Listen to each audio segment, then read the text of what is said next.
Welcome to Saravanas kitchen. இன்றைக்கி நம்ம புடலங்காய் சட்னி எப்படி வைக்கிறதுன்னு பார்க்கலாம். பேன் அடுப்பில் வச்சு நல்லா சூடானதுக்கப்புறம் ஒரு டேபிள் ஸ்பூன் அளவுக்கு எண்ணெய் ஊற்றிக்கலாம்.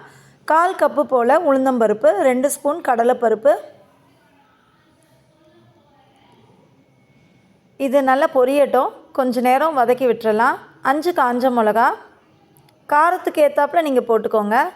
6 பல் பூண்டு, 25 போல் சின்ன வெங்காயம் தோல் உரித்து சேர்த்துருக்கேன். ஒரு சின்ன சைஸ் தக்காளி பழம் பொடி பொடியாக நறுக்கி போட்டிருக்கேன். எல்லாத்தையும் இந்த மாதிரி நல்லா வதக்கி விட்டுறலாம். ஒரு சின்ன சைஸ் புளி போட்டிருக்கேன்.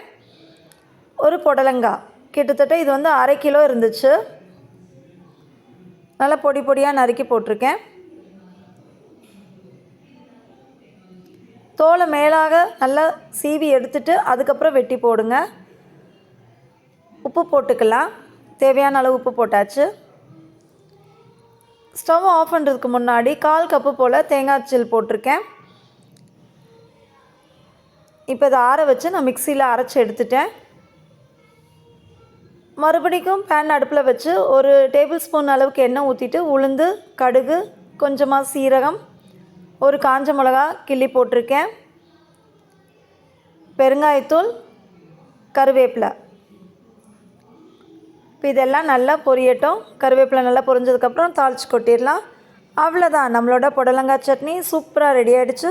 இந்த ரெசிபி உங்களுக்கு பிடிச்சிருந்தா லைக் பண்ணுங்கள், ஷேர் பண்ணுங்கள், கமெண்ட் பண்ணுங்கள். தேங்க்ஸ் ஃபார் வாட்சிங்.